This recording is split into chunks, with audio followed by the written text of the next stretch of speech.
Hi everyone, I'm Lori and welcome to my kitchen. Follow along today as I make chocolate covered peanut butter balls. Now who can resist those? So let's get started.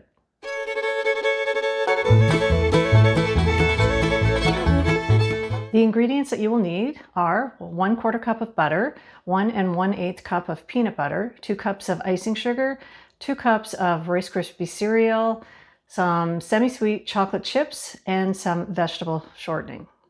The first step will be to get your dry ingredients ready. So you take 2 cups of icing sugar and 2 cups of a Rice Krispie cereal. And then what you're going to do is just gently stir this around so that it's evenly mixed.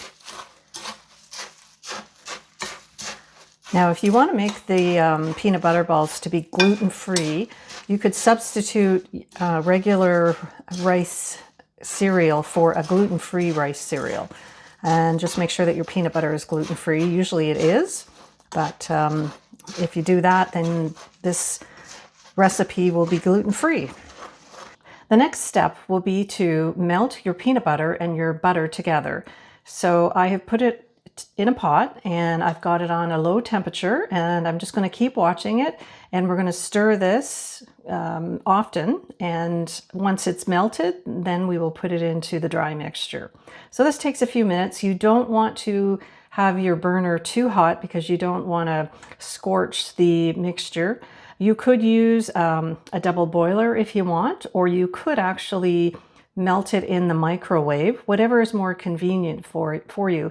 I like the convenience of just having it on the stove, and then I can, continuously stir it and keep an eye on it. So that's what we're going to do.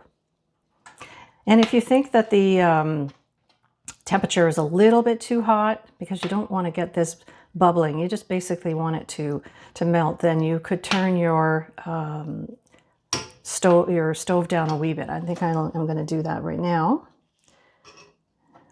And you can see it's melting relatively quickly.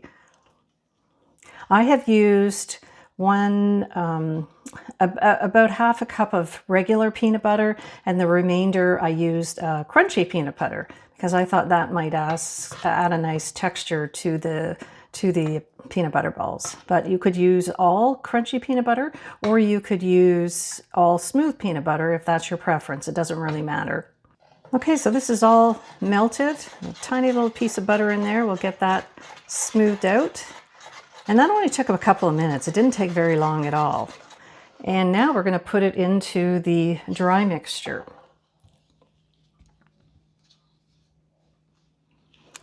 All right, so I'm going to put it all in, and I'm just going to use a spatula to get all of it. I think almost everything I bake in the kitchen, I use a spatula because it's a great tool. Okay, so that's got everything in there, and now I'm just gently going to stir this around.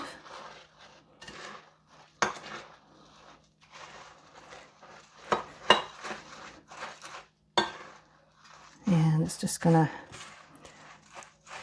all blend together nicely.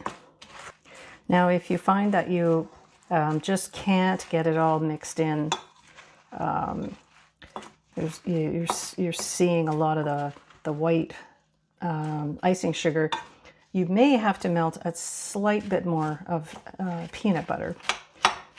But this looks like it's going to work out okay. You don't want it to be too gooey, because now you're going to roll these into balls, and if it's too gooey, they're not going to keep their shape. Okay, so there's a little bit on the bottom here, but that looks like it's mixing up really good. So you just mix it until you don't see any of that white icing sugar anymore.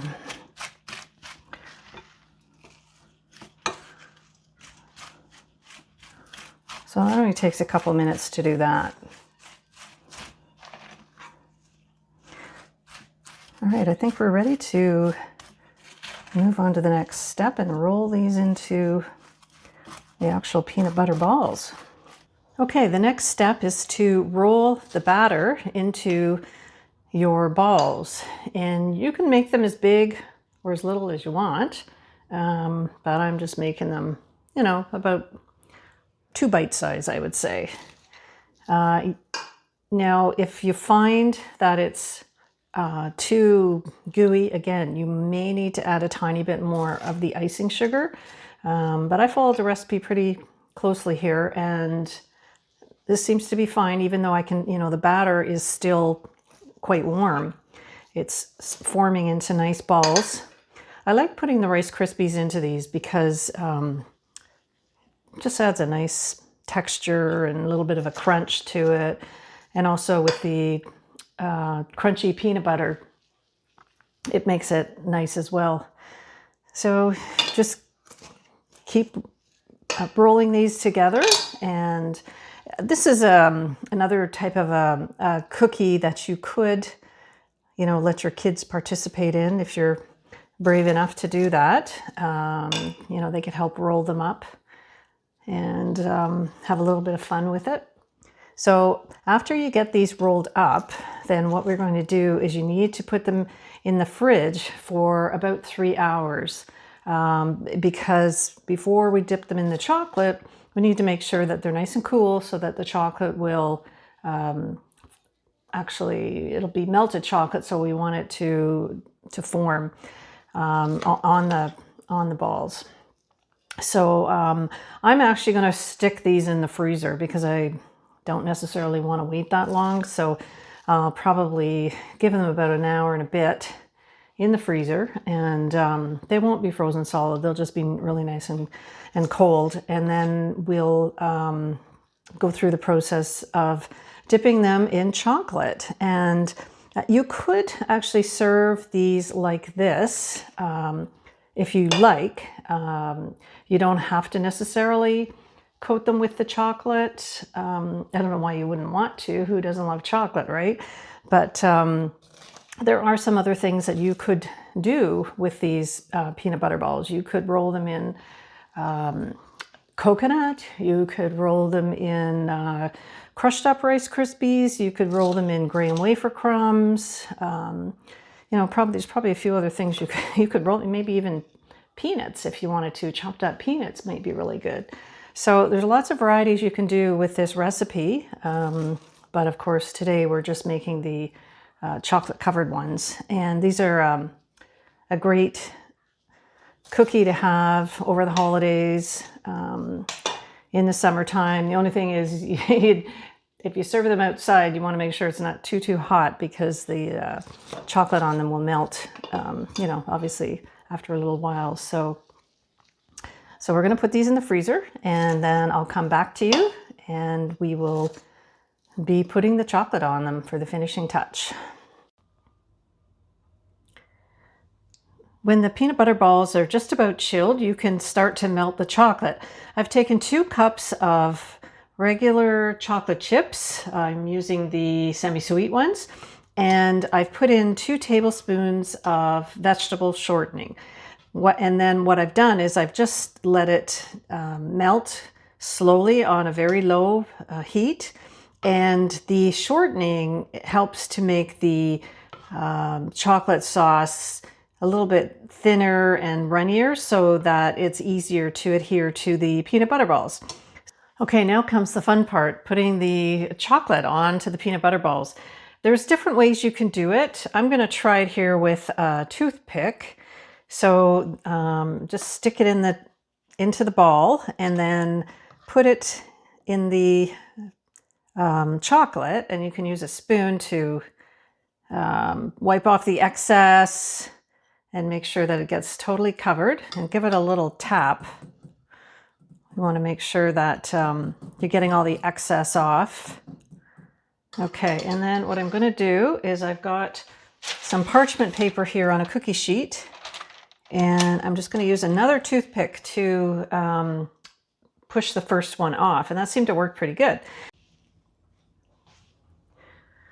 So I'm going to show you close up here what I do. I've got the toothpick in it, and I just put it into the pot and use the spoon to help pour the chocolate over it, and then just gently tap it, and you can see there's a little bit coming off.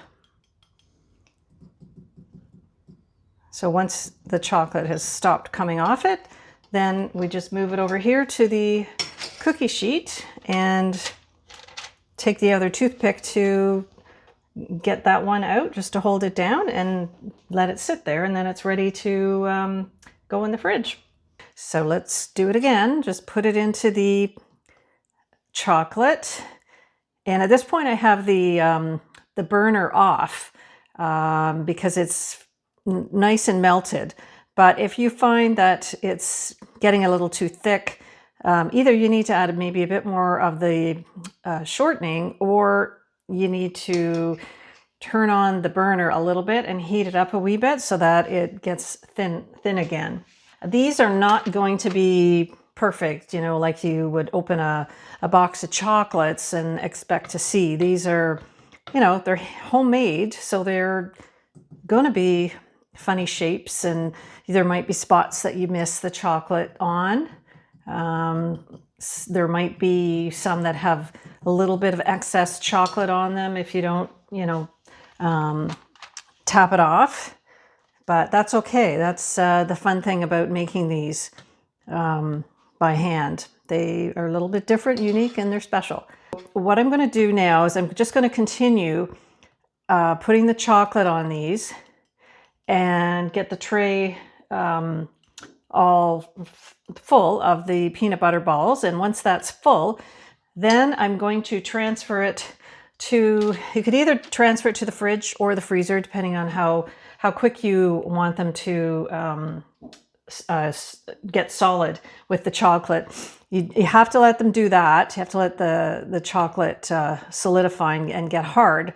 And then you are ready at that point to either eat them or to package them up into your containers and put them in the freezer or put them in the fridge. And now for the taste test. I guess I'll give in and let my husband try them. Honey, do you want to come and try these? I got peanut butter balls. Nice. Sweet. They're very sweet. Oh yeah, baby.